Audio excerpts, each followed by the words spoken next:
Graça e paz. Amém. Amém? Amém. Amém. Vamos orar? Vamos. Clamar pela graça. Senhor, te agradecemos por essa tarde, te agradecemos pela tua presença, porque quando chegamos aqui tu já estavas.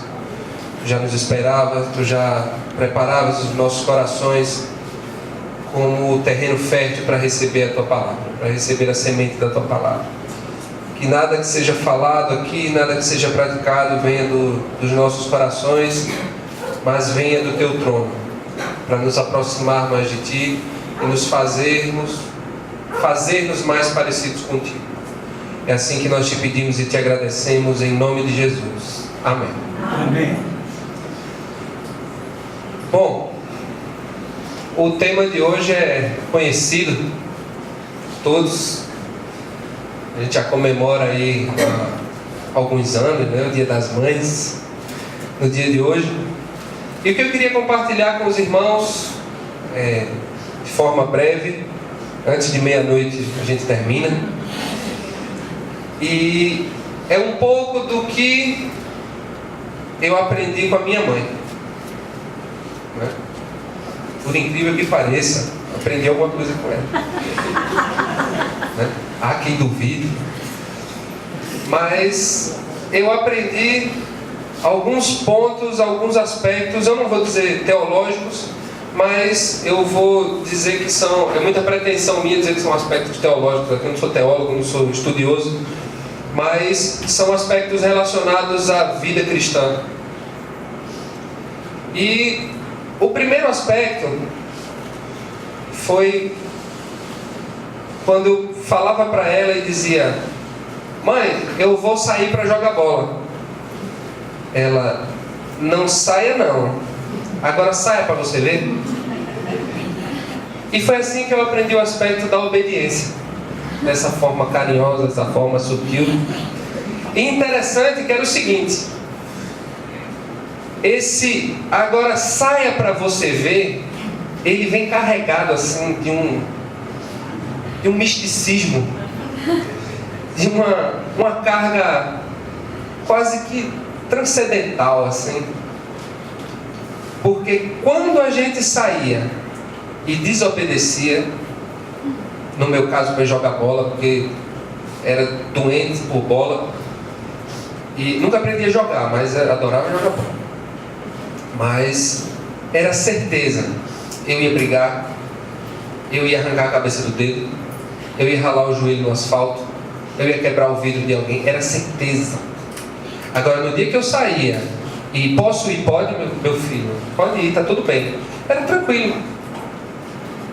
E assim como uma série de outras coisas que eu dizia: posso ir, posso fazer? Não, começava aquela resenha toda. Agora desobedeça para você ver. E eu comecei a me assustar com aquele negócio. E trazendo para a palavra, a gente tem diversos exemplos de obediência.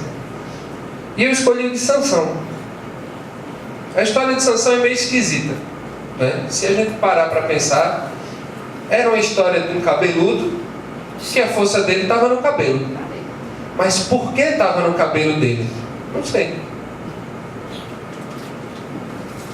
Só sei que foi assim. Não sei, só sei que foi assim. Mas a história de Sansão começa desde os pais dele, que apareceram os anjos para os pais dele e disseram: ó, é o seguinte, vai nascer um menino e vocês têm que obedecer isso aqui, ó. Tem uma série de coisas, não podia comer não sei o que lá, e não pode cortar o cabelo do menino. Agora, para o menino dar certo, tem que obedecer. Agora, não obedeça não. E era uma ordem esquisita, se a gente parar para pensar nisso, né? E assim como acontecia comigo, às vezes eu chegava feliz da vida para essa senhora calma, doce, né, tranquila. Nunca apanhei com a colher de pau, nada. E chegava para ela feliz da vida: mãe, eu posso fazer isso aqui? Não. Mas por quê? Não, por que não? E eu, como nunca reclamei, sempre tive amor pelos meus dentes. Não dizia nada, obedecia e ficava feliz com um sorriso no rosto. Né? Claro que não. Ficava maluco. Não. Como é que ela dá uma ordem dessa? Como é que ela simplesmente diz que não, por que não? E algumas vezes eu nunca entendia. Mas praticava a obediência. Pelo bem ou pelo mal. Mas praticava. E foi assim com Sansão. Ele vinha obedecendo, vinha ganhando as batalhas, vinha se sobressaindo sobre os seus adversários, até que ele resolve desobedecer. E vocês podem ler isso em Juízes, acho 14, 15, 16 também. E vocês podem ver na história de Sansão. E ele resolve desobedecer, e é quando, por fim, ele se dá mal e perde sua força, corta o cabelo, é preso, fica cego. E a história todos já conhecem. No final de tudo ele está preso e ele clama ao Senhor pela força, que a força volte, e ele derruba as colunas do templo e todo mundo lá morre também, inclusive ele. Mas só que tem uma coisa interessante em relação à obediência, que eu não vou dizer a vocês que é uma receita de bolo, que é uma regra, que não, faça isso que você vai ser vitorioso toda vez. Mas na história de Sansão, eu acredito que de uma forma didática, o Senhor já nos ensina ali, desde o livro de Juízes, que é interessante a ligação que existe entre obediência, a presença do Espírito de Deus e a vitória. Em todas as situações que Sansão teve uma luta, teve uma batalha, ele já vivia em obediência. Ele não cortava o cabelo, tinha a questão do negócio da alimentação dele lá, que ele cumpria aquilo ali direitinho, tal. E se vocês tiverem curiosidade para ler a história de Sansão, com frequência fala assim: o Espírito de Deus se apoderou dele e ele foi vitorioso. O Espírito de Deus se apoderou dele e ele derrotou os seus inimigos. E ele fez um monte de coisa, derrotou não sei quantos inimigos com uma queixada de burro, e pegou a porta da cidade, jogou em cima do povo. Teve a história das raposas, e por aí vai. Ele obedeceu, o Espírito de Deus se apoderou dele e ele venceu. É interessante. A minha vitória quando eu era criança era não apanhar, e geralmente não tinha a cabeça do dedo arrancada quando desobedecia e ia jogar bola. Mas na história de Sansão, eu destaco para vocês, eu trago para vocês esse detalhe da obediência, da presença do Espírito e da vitória. E eu repito, não é uma receita de bolo, mas é algo didático, para a gente meditar e a gente pensar na nossa vida. Um outro ponto, um outro aspecto que eu aprendi de uma maneira delicada, de uma maneira tranquila, que é a questão da santidade, de ser separado, de ser especial. Geralmente quando eu queria alguma coisa, ou pedia alguma coisa para ter, ou para ir para algum lugar, e eu vinha com aquele argumento: mãe, eu posso ir para tal lugar? Mãe, eu posso fazer determinada coisa? Eu posso ter determinada coisa? Todo mundo tem, todo mundo vai, menos eu. E a resposta muito tranquila é: você não é todo mundo? E foi aí que eu aprendi santidade, ser separado, ser diferente dos outros, né? Não, mas todo mundo tem. Você não é todo mundo. Aí eu também obedecia de forma tranquila, de forma sem reclamar, né? Tem a questão do amor aos dentes também, que eu aprendi, mas isso aí fica para outro momento. E essa questão da santidade e essa frase: você não é todo mundo, né? Para uma criança, para um adolescente ali na efervescência, isso é impactante. Ser diferente é impactante. Estar fora da moda, daquele ciclo ali que está acontecendo, é terrível. Mas poxa, todo mundo tem e eu não tenho, todo mundo vai e eu não vou. E aquela coisa martelando a minha cabeça, você não é todo mundo? Soava meio como um desdém assim. E quem manda sou eu, você não é todo mundo, você não vai, acabou. Na palavra lá em João, no capítulo 14, versículo 12, diz assim. E aí a gente vai chegar, o que é que uma coisa tem a ver com a outra. Calma, não estou ficando doido. Digo a verdade, aquele que crê em mim fará também as obras que tenho realizado. Fará coisas ainda maiores do que estas, porque eu estou indo para o Pai. Quando eu li esse versículo a vida inteira, a primeira ligação que eu faço entre fará obras maiores do que o que eu fiz, eu pensava logo na questão do poder de Jesus, da cura, dos sinais, de tudo aquilo que ele fazia, né? Da história dos amigos que colocaram o aleijado pelo telhado, de transformar água em vinho, de curar gente, enfim. E a gente se apodera desse aspecto sobrenatural. Diz, eu vou fazer também. Eu vou fazer aqui maravilha, vou fazer chover todinho aqui, vou fazer um negócio mágico. A gente se apodera desse aspecto sobrenatural da obra de Jesus.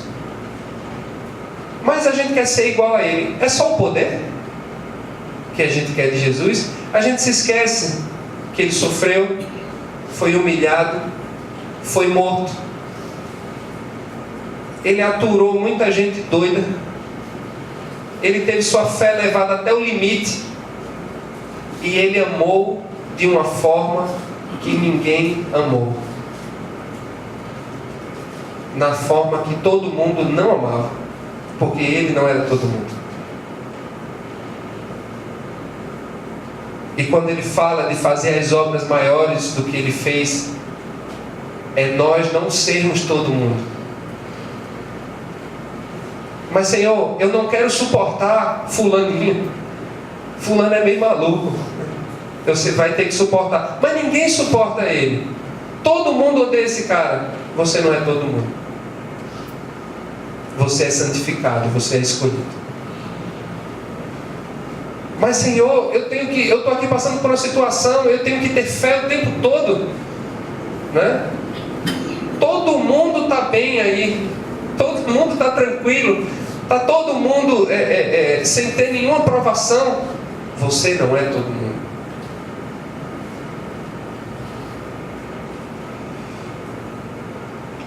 E como é que a gente pode pensar em fazer obras iguais ou maiores do que Jesus fez e pensar apenas no aspecto sobrenatural? É não pensar na totalidade de Cristo. Não pensar nele como um todo. No seu sofrimento, no seu sacrifício.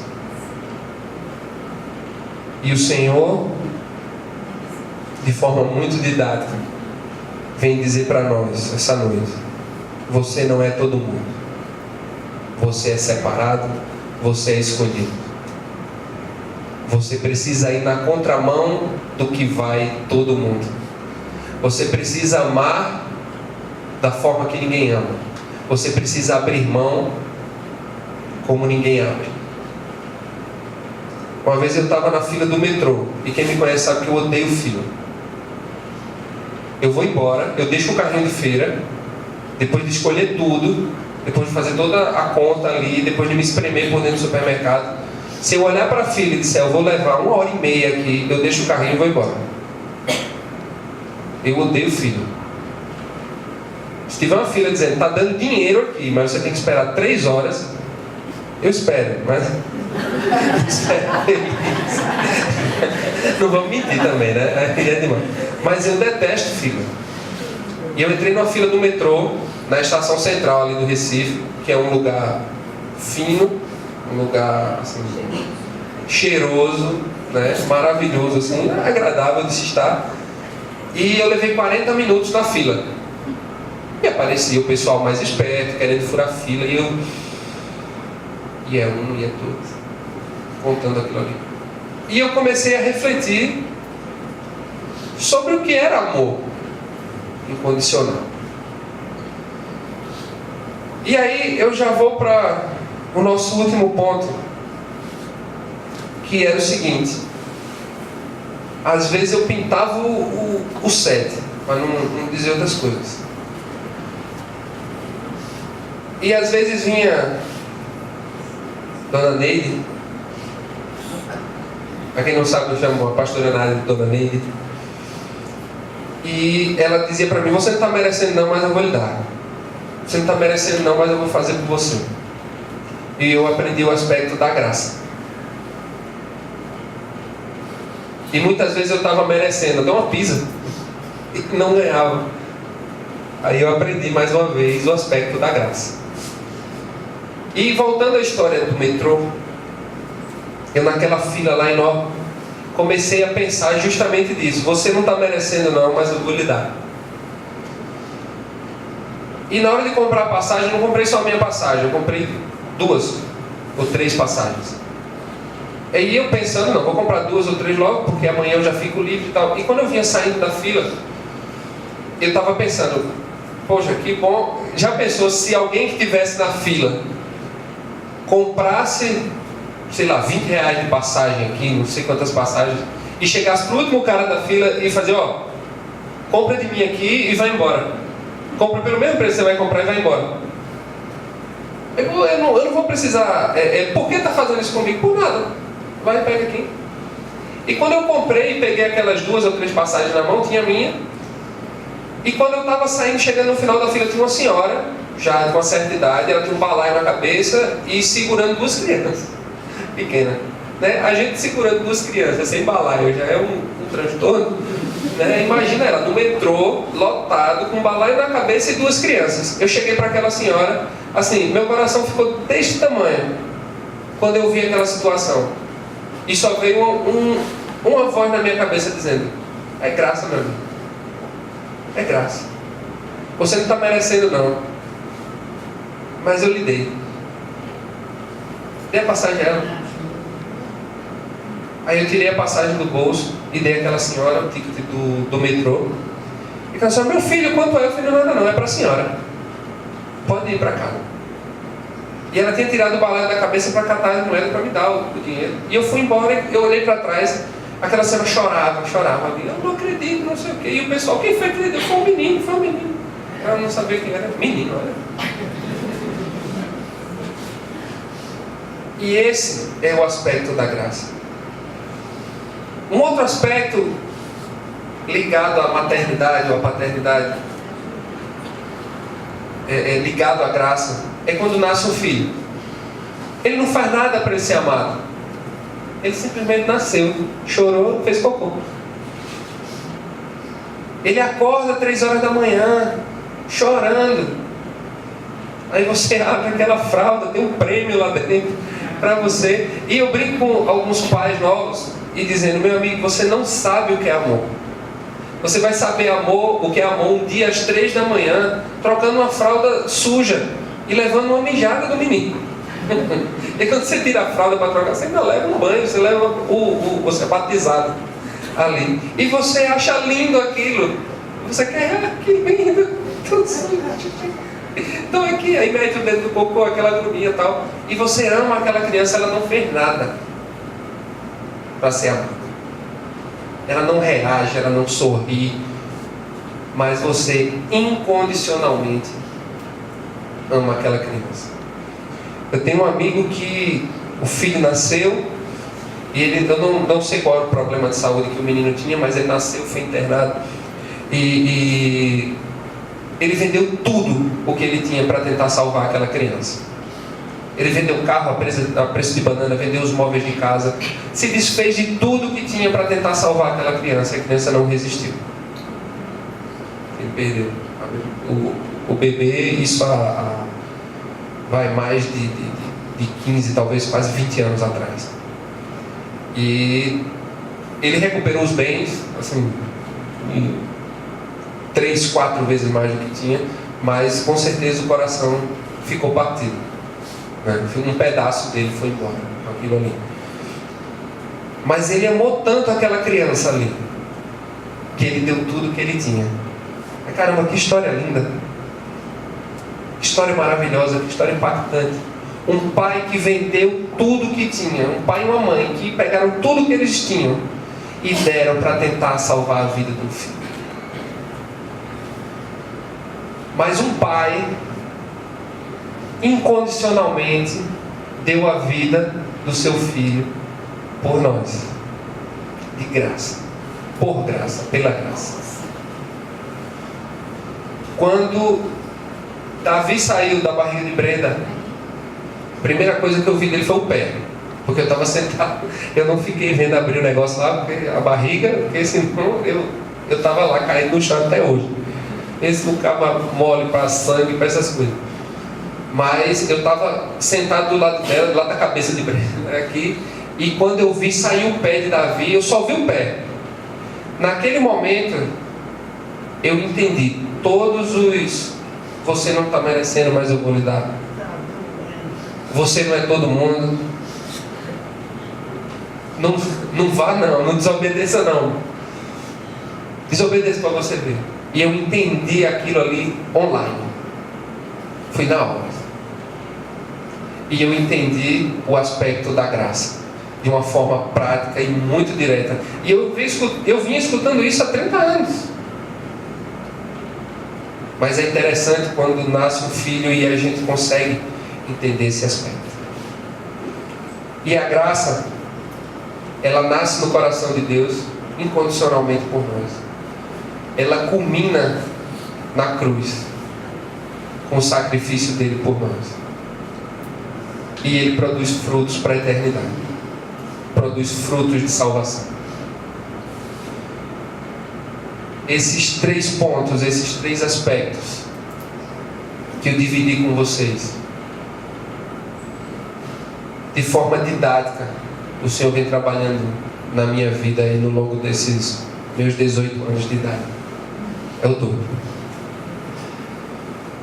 Mas o Senhor vem trabalhando de forma muito prática. E eu agradeço a Deus pela vida de Dona Neide, que de forma muito prática também me ensinou muita coisa. Tem nos ensinado. E eu sei que ela é mãe espiritual da maioria das pessoas que estão aqui. E eu glorifico a Deus pela sua vida. Por tudo que o Senhor lhe usou para me ensinar, me usou para me orientar. Peço ao Senhor até hoje que apague as marcas das varas de goiabeira, das colheres de pau. Mas até isso foi usado para forjar o meu caráter. Nem prestou, mas glória a Deus pela sua vida. E eu convido os irmãos a ficarem de pé essa noite.